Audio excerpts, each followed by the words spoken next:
kunu ma'as-shadiqin. Ittaqullaha haqqa tuqatih wa la tamutunna illa wa antum muslimun. Allahu akbar, Allahu akbar, la ilaha illallah, Allahu akbar, Allahu akbar walillahil hamd. Allahu akbar kabira walhamdulillahi katsira wa subhanallahi bukratan wa asila. La ilaha illallah, Allahu akbar, Allahu akbar walillahil hamd. Qala Allah ta'ala fi kitabihil karim, a'udzu billahi minasyaitonir rajim. Bismillahirrahmanirrahim. Inna a'tainaka al-kautsar fasholli li rabbika wanhar, inna syani'aka huwal abtar. Allahu akbar, Allahu akbar, Allahu akbar walillahil hamd. Jamaah rahmatullah, hari raya Idul Adha hadir untuk kesekian kalinya kepada umat manusia, khususnya kepada kita kaum yang beriman, dan pasti kehadiran hari raya ini membawakan pelajaran bermakna penuh mutiara hikmah yang bisa diambil bagi kehidupan kita semua. Hari raya Idul Adha hadir senantiasa dengan suasana hari-hari yang menggembirakan, menyambut keutamaan yang disajikan, dimulai dari awal Dzulhijjah, seperti keutamaan amal ibadah di tanggal 1 sampai 9, keutamaan puasa Arafah, keutamaan ibadah haji, keutamaan ibadah kurban, keutamaan ibadah sholat Id dan sebagainya. Hari raya Idul Adha hadir disambut dengan lantunan kalimat-kalimat talbiyah, kalimat thayyibah, kalimat takbir, tahlil, tahmid yang tulus diucapkan untuk mengagungkan Tuhan Sang Pencipta, Allah Subhanahu wa taala. Allahu akbar, Allahu akbar, la ilaha illallah, Allahu akbar, Allahu akbar walillahil hamd. Jamaah rahimakumullah, kita ketahui bersama bahwa sejarah kemanusiaan telah mencatat dengan tinta emas Bapak Tauhid yang dapat gelar Khalilullah, Nabi Ibrahim alaihissalam beserta keluarganya yang menjadi teladan manusia sepanjang masa, sebagaimana ditegaskan dalam Al-Quran, qad kana lakum uswatun hasanah fi Ibrahim. Sungguh di dalam diri pribadi Ibrahim itu terdapat teladan yang baik untukmu. Jamaah rahmatullah, menurut pribadi Nabi Ibrahim alaihissalam dan keluarganya yang dengan ikhlas tanpa ragu telah rela membunuh keakuannya sendiri, mencapai segala kepentingan dan egoisme pribadi, menunjukkan tekad kesediaan bekerja keras penuh dengan kesungguhan guna menegakkan perintah Allah yang berdampak pada kemakmuran hidup. Sungguh merupakan teladan yang terbaik bagi hamba yang beriman, bagaimana seorang Nabi Ibrahim alaihissalam mampu menekan rasa sayangnya. Tatkala usia telah tua, beliau belum dikaruniai putra dan ia berdoa, Rabbi habli minas sholihin. Dan bila mendapatkan putra yang diharap-harapkan, ia mendapat perintah untuk menyembelihnya. Sehingga tantangan seorang Nabi Ibrahim tidaklah cukup hanya menekan rasa sayangnya, rasa ibadah, serta mengabaikan berbagai perasaan manusiawi lainnya, sehingga memantapkan hati dan tiada ragu dan mengorbankan putranya demi menjunjung tinggi wahyu ilahi menggapai ketakwa tingkat tinggi. Falamma balagha ma'usanya qala ya bunayya inni ara fil manami anni asbahuka faqul madza tara. Qala ya abati if'al ma tu'mar satajiduni insyaallah minas shabirin. Maka tatkala anak itu sampai pada umur yang sanggup berusaha bersama-sama Ibrahim berkata, wahai anakku sayang, sesungguhnya aku melihat dalam mimpi bahwa aku menyembelihmu. Maka pikirkanlah apa pendapatmu. Dan ia menjawab, hai ayahku, kerjakanlah apa yang diperintahkan kepadamu, insya Allah kamu mendapatiku termasuk orang-orang yang sabar. Jamaah Allah, episode serta adegan yang tertuang dalam Quran surat As-Saffat ayat 102 tersebut memberikan teladan bagaimana seorang ayah berbincang kepada seorang pemuda istimewa bernama Ismail.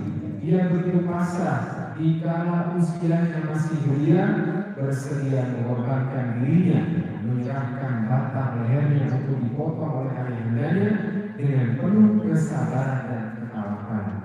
Tentu kita bertanya-tanya, apa yang ada di dalam pikiran dan hati anak yang beranjak remaja tersebut?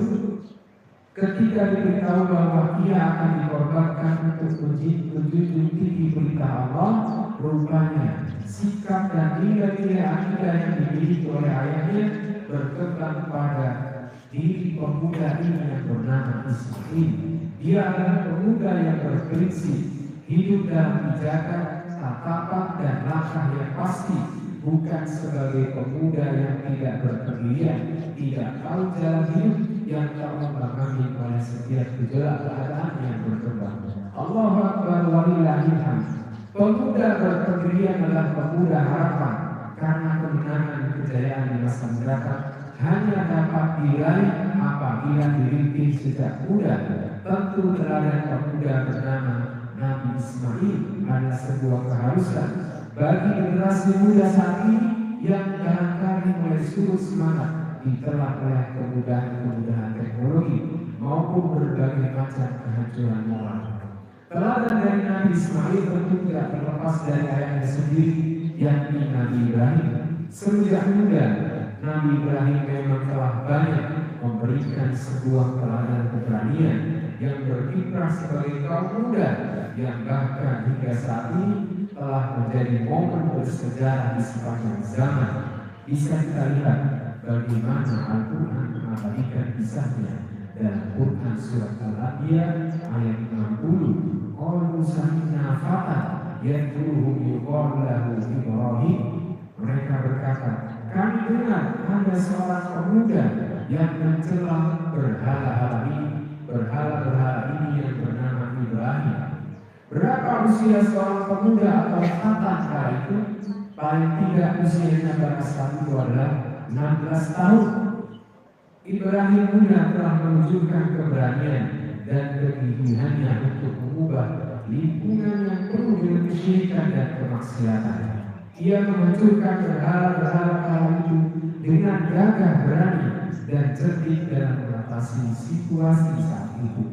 Kita perhatikan juga pada pemuda Kahfi yang menghadapi berbagai permasalahan di tengah-tengah lingkungan yang rusak. Mereka telah beriman kepada Allah padahal usia mereka masih di bawah 20 tahun. Nahnu naqussu 'alaika naba'ahum bil haqq innahum fityatun amanu bi rabbihim wa zidnahum huda. Kami ceritakan kisah mereka kepadamu Muhammad dengan sebenarnya. Sesungguhnya mereka itu adalah pemuda-pemuda yang beriman kepada Rabb mereka dan kami tambahkan kepada mereka petunjuk. Jamaah Allah, yaitu mereka pemuda yang berusia 16 sampai 17 tahun.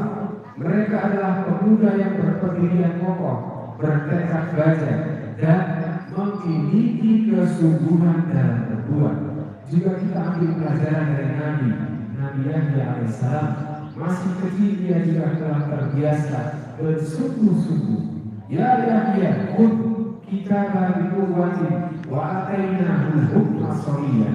Hai Yahya, ambillah Alkitab atau Taurat itu dengan sungguh-sungguh dan kami berikan kepadanya hikmah selagi dia masih kanak-kanak. Pun halnya yang masyhur, kita ketahui kisah para pemuda Nahdlatul Konstantinopel. Sosok Muhammad Al-Fatih yang pastinya para pemuda tidak hanya kokoh jasmaninya, tidak hanya kokoh akidahnya, akhlaknya, semuanya pasti juga kokoh. Sehingga jamaah Allah hidup taat, tekun beribadah, gigih berdakwah, sungguh-sungguh bukanlah perintah yang dikhususkan kepada orang dewasa atau kepada orang yang tua. Justru energi dakwah dan pergerakan banyak bertumpu pada kaum muda. Kita bisa melihat siapa yang berikrar di negeri ini setia dalam Sumpah Pemuda, siapa yang mendorong mempersiapkan kemerdekaan ini, siapa yang lebih banyak duduk sebagai pahlawan semua bangsa dalam memperjuangkan dan mempertahankan negeri ini. Jawabannya adalah para pemuda yang sejak kecil, yang sejak dini telah menanamkan tekad untuk berbakti di bumi dengan kesungguhan dalam mewujudkan cita-cita. Jamaah Allah, dalam Al-Quran banyak ayat yang menyuruh kita untuk berbuat dengan sungguh-sungguh, menjauhkan diri dari bermain-main, bersantai-santai, karena kejayaan dan kemenangan hanya milik orang yang memiliki kesungguhan dalam hidupnya. Kita bisa memperhatikan Bani Israil yang tidak berbuat kesungguhan ketika Nabi Musa AS menyeru kepada mereka, masuklah ke tanah suci. Jawaban mereka para Bani Israil terdapat dalam surat Al-Maidah ayat 24, yaitu qalu ya Musa inna lan nadkhulaha abadan ma damu fiha fadhhab anta rabbuka faqatila inna hahuna qa'idun. Mereka berkata, wahai Musa, kami sekali-kali tidak akan memasukinya selama-lamanya selagi mereka ada di dalamnya. Karena itu pergilah kami bersama Rabbmu dan berperanglah kami berdua, sesungguhnya kami hanya duduk menanti di sini saja. Dan bisa kita perhatikan ketidaksungguhan Bani Israil tersebut beserta akibatnya sebagaimana dalam Al-Maidah ayat berikutnya di ayat 26, bahwa Allah berfirman, jika demikian maka sesungguhnya negeri diri diharapkan atas mereka selama 40 tahun. Selama itu mereka akan berputar-putar kebingungan di bumi, maka mereka akan bersedih hati memikirkan nasib orang yang fasik itu. Mereka tidak akan dapat masuk ke Palestina, Al-Quds, selama 40 tahun. Mengapa? Karena waktu 40 tahun merupakan waktu yang cukup untuk mengubah sebuah generasi. Karena generasi pada saat itu tidak mempunyai kesungguhan, mereka tidak mempunyai kesungguhan terhadap diri mereka sendiri dan terhadap Allah Subhanahu wa Ta'ala. Allahu Akbar walillahillah. Jamaahullah, terkhusus para pemuda-pemuda yang ada saat ini. Mungkin kita semua bertanya, mengapa himbauan selalu diarahkan kepada para pemuda? Karena para pemuda mewakili daripada 70 sampai 80% pemuda di kawasan timur, dan barat diwakili oleh hanya 20 sampai 30% saja. Dengan jumlah pemuda yang sangat banyak tersebut, tentu harapannya adalah menjadi sebuah kekuatan Islam. Namun yang menjadi kekhawatiran saat ini adalah jumlah yang besar tersebut hanyalah melahirkan generasi yang tidak sungguh-sungguh, generasi yang terjerat oleh arus digitalisasi, tidak mampu beradaptasi perkembangan yang sangat pesat, serta mudah tergoda oleh rayuan digitalisasi, berbau hal-hal yang berbau online seperti game online, judi online, aplikasi online, kemudahan memesan makanan secara online dan sebagainya. Menjadi semua berpikir pendek dan bahkan suka mengambil jalan pintas. Jamaahullah, melalui momen Idul Adha ini perlu kita tinjau kembali apakah kualitas pemuda dan pemudi kita dapat meniru seperti para pemuda terdahulu yang kuat akidahnya, kokoh imannya, dan memiliki berbagai kekuatan yang dibutuhkan untuk kemajuan bangsa yang kita cintai ini. Kita renungkan bersama. Dapat menunjukkan bahwa pasien-pasien gangguan jiwa di rumah sakit jiwa tidak hanya orang-orang yang dewasa maupun orang yang tua, namun sekarang bisa kita lihat mulai dibanjir daripada kaum muda, kaum mudi, para pemuda-pemudinya yang tidak pernah sungguh-sungguh dalam menjalani kehidupannya, tergerak dalam arus game online, judi online, kasus perkelahian, bullying dan sebagainya. Kita renungi bersama dalam Allah, bila mana anak-anak sekarang, anak kecil sudah mulai sibuk dengan dirinya sendiri, apatis dengan keadaan sekitar karena dampak daripada teknologi, fisik melemah, jarang bergerak, mengalami penyakit-penyakit kurang berat seperti hipokinetik, malas berolahraga, malas berpikir kritis, sedangkan orang tua tidak peduli dan acuh terhadap kondisi tersebut. Lalu kepada siapa lagi yang dapat kita harapkan?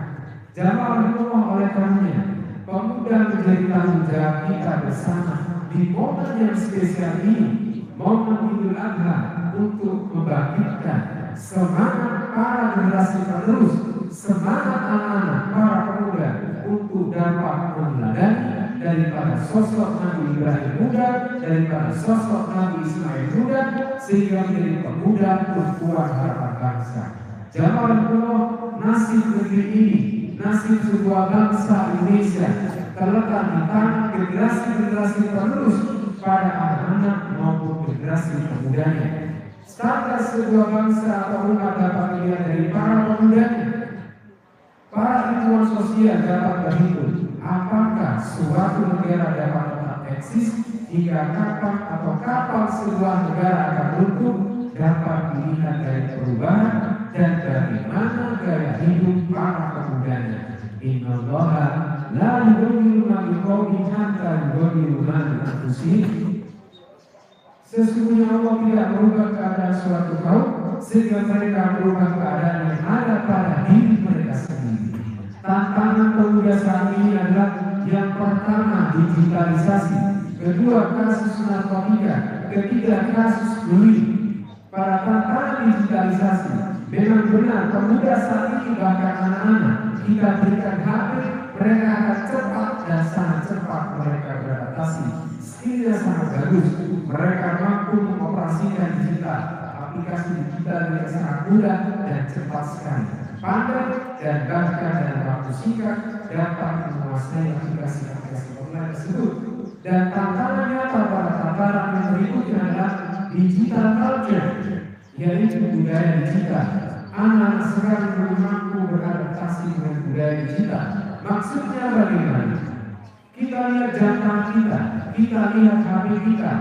Ketika kita nyalakan, kita setel HP kita alarm pukul 04.00, maka tepat waktu 04.00 ia akan berbunyi. Itulah salah satu daripada digital culture, budaya digital. Ia terbiasa tepat waktu sebagaimana teknologi. Ia sangat akurat. Namun generasi sekarang justru belum mampu membiasakan dirinya pada budaya digital yang serba tepat waktu dan disebut sebagaimana anjuran ibadah sholat yang ternyata memang sholat 5 waktu telah terbiasa dengan digital culture. Ketika dulu di pagi, idealnya para pemuda segera hadir mengikuti sholat jamaah di masjid. Ketika asar tepat waktu, idealnya pemuda sudah menuju masjid untuk sholat berjamaah tepat waktu sholatnya. Tantangan kedua adalah digital etika digital. Kita tahu bahwa generasi muda kita saat ini ketika bermedia sosial, termasuk generasi yang belum pandai memilih kata-kata ketika harus mengumpat di media sosial, terkesan sangat kejam bahkan jahat dalam kata-katanya ketika mengkritisi suatu hal. Maka ketika digital sangat diperlukan saat ini, kita dapat mencontoh bagaimana tutur kata yang halus dan penuh kesopanan diteladankan oleh Nabiullah Nabi Ismail alaihissalam tatkala oleh hambanya mengajak berbicara terkait perintah membeli dirinya saat tidur ini insyaallah sobirin. Justru Nabi Ismail dengan penuh sopan lemah lembut, wahai ayahku, melakukan apa yang diperintahkan oleh Allah kepada jamaah Allah. Tantangan pemuda saat ini yang rawan untuk menjadi rusak adalah kasus-kasus narkoba, kasus minuman keras dan sebagainya. Di mana kami tempat tinggal di Sumbersari, Lowaparu, baru-baru ini viral seorang pemuda berusia 17 tahun membunuh anak kos. Dikala ia menerima minuman keras, dikala ia pesta narkoba, dengan kejamnya ia membunuh anak kos yang datang dari jauh untuk menuntut ilmu di kota Malang, sehingga pembunuh tersebut di usia mudanya tidak harus menghabiskan waktunya di balik jeruji penjara. Pun halnya kasus-kasus bullying di kota ini, bahkan sampai mematahkan tangan, bahkan sampai berujung maut, memang terkesan bercanda, namun berujung pada kematian. Bila mana generasi kita saat ini seperti itu, maka kemana lagi kita mengharapkan masa depan daripada negeri kita yang tercinta ini. Jamaah Allah, bila pemudanya telah terjerat arus digital, terjerat narkoba, terjerat minuman keras, bullying, bahkan pembunuhan, tentu sangat mudah bagi bangsa lain untuk menuju negeri ini untuk menjajah kembali. Kita bisa belajar daripada Andalusia yang berjaya 800 tahun dan orang-orang pemuda ini mengusir kaum muslimin, tapi tidak serta-merta mereka melakukan penyerangan dengan mengirim pasukan. Ia melihat terlebih dahulu keadaan para pemudanya saat itu, ketika para pemuda masih banyak yang berlomba-lomba dalam bidang ilmu, berlomba-lomba dalam olah kepandaian, maka bangsa pemuda tidak mengirimkan serangannya saat itu. Namun tatkala mereka melihat para pemudanya mulai terbuai oleh romantisisan, sampai pada suatu saat para pemuda menangis dan ditanya, "Mengapa kau menangis?" Dan pemuda tersebut jawab, "Aku ditinggalkan oleh pacarku, aku ditinggalkan oleh kekasihku sehingga ia menangis." Maka saat itulah saat yang tepat bagi bangsa penjajah menaklukkan Andalusia, karena generasi muda telah rapuh dan Andalusia yang berjaya selama 800 tahun hancur hanya dalam waktu 3 bulan saja, karena gaya hidup para pemudanya yang mulai menjauh daripada nilai-nilai Islam. Jamaah hukum memang tidak semata-mata hancur dan bangkitnya suatu umat bertumpu pada pemuda. Secara prinsip menyangkut netralitas, kemuliaan dan kehormatan akan hilang apabila nilai-nilai kesungguhan para pemudanya telah tercabut dari akar kehidupan umat. Dan kita pun sudah menjalani bersungguh-sungguh dalam banyak hal. Padahal kita mungkin ada perubahan-perubahan tanpa ada kesungguhan. Tidak akan mungkin. Pemuda yang sepanjang hidupnya hanya bermain game online, menghabiskan malamnya semalam, menghabiskan waktu untuk game online daripada sholat tahajud, bahkan sibuk dengan judi online, bahkan baru-baru kemarin juga seorang polisi perempuan tega membunuh suaminya sendiri gara-gara judi online. Maka tak kala para pemuda meniru hal tersebut, tak kala ujian tiba, dia akan berlaku curang, dia akan menunjukkan ketidaksungguhannya, dia akan sangat ceroboh dan tidak peduli. Dalam sebuah riwayat zaman Umar bin Khattab sedang berjalan di sebuah jalan, dia melihat seorang pemuda yang berjalan seenaknya, selenggang-selenggang.